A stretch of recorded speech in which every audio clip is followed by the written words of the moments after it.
This is Tom Dillon, the Lifetime Liberal, and today is Tuesday, September 6, 2016. And the title of this rant will be, Hey, mainstream media, quit Goring Hillary. This comes from Dr. Paul Krugman's article in the New York Times from yesterday. I don't even know what the title is. I've made my own here. Pretty much the same thing. And what Dr. Krugman points out is that there is an eerie resemblance in some of the things that are going on in this election in 2016 that are similar to what went on in the year 2000.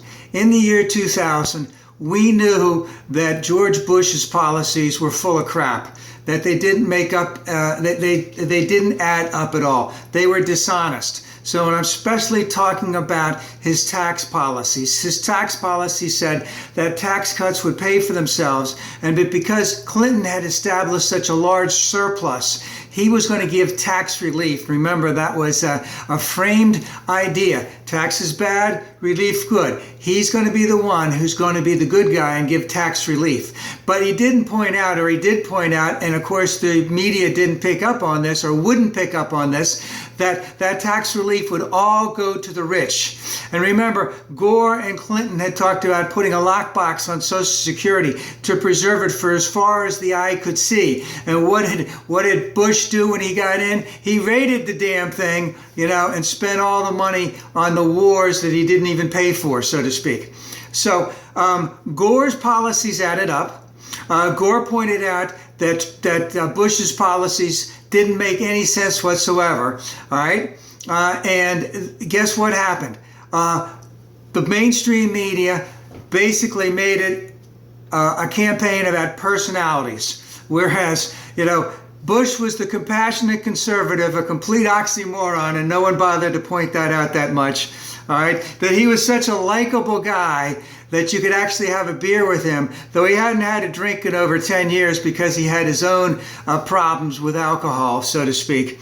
And that, Al Gore can't be believed because he said that he invented the internet when it was proved time and time again that he didn't. I believe it was one lady, was it C.C. Connolly at the Washington Post at the time, who kept on hyping about that shit. And of course, even after she was told on air that she was wrong, she wouldn't agree to it. And of course, it was proven again and again and again that Al Gore never even said that, but it kept that the hype stayed on that.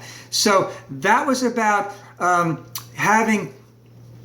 demeaning Gore and praising Bush, and both, it was just completely bullshit about Bush. Now, in recovery circles, and I'll take 1 second to just say, I'm familiar with recovery circles. I'll toot my own horn. 2 days ago, celebrated 34 years in recovery. But in recovery circles, we talk about principles before personalities. And what is playing out now in the 2016 election is similar to what was going on in 2000 is that we're basing things on principles. I mean, there were not the mainstream media. In recovery circles, we talk about principles before personalities. And what the mainstream media is doing the exact opposite. They're putting the personality up front. So basically, Trump is being given the benefit of the doubt about everything. If he reads the teleprompter well, he looks presidential. If he moves a little bit on the immigration issue, he's heading to the middle, which he isn't heading to at all. So he's been given the benefit of the doubt about everything. Even though he bribed 2 attorney generals not to go against him in terms of the fraudulent Trump no one's investigating that at all. Why doesn't someone go up to Trump and say, hey, you've had, the FBI's investigated Hillary on her emails. Should the FBI be investigating you and your contributions to the Attorney General in Florida and the Attorney General who is now the governor of Texas, the $25,000 or $35,000 bribe? And in the case of Florida, 3 days later, 2 days later, whatever, 4 days later, the case was dropped against Trump.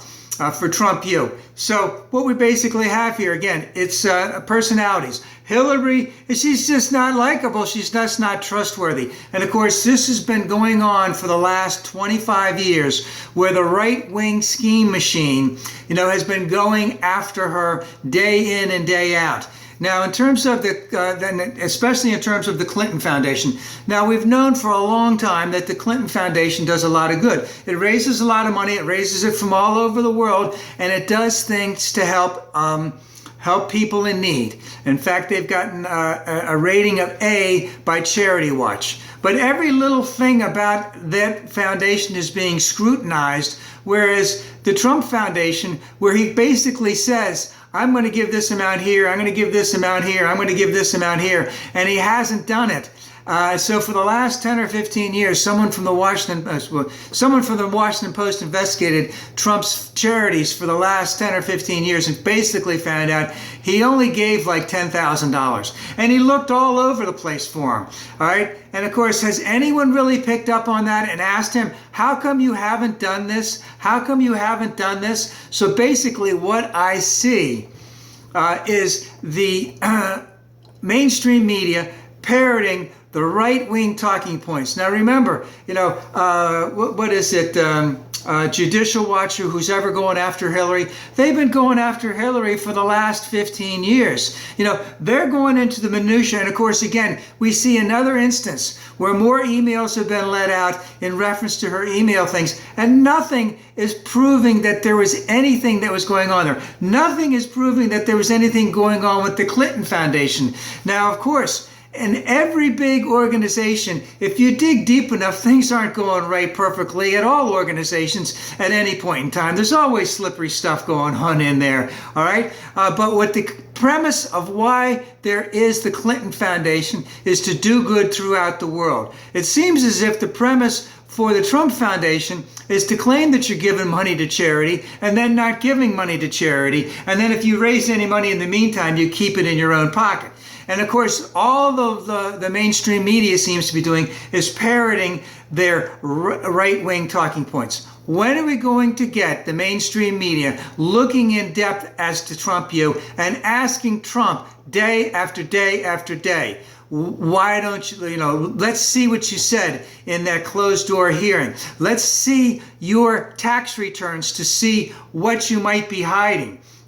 Forget about that audit bullshit. We know that that's crap. Let's see it. Let's let the mainstream media investigate deeply Trump's bankruptcies and what went on, Trump's charities and what's going on, Trump's bribes and what's going on.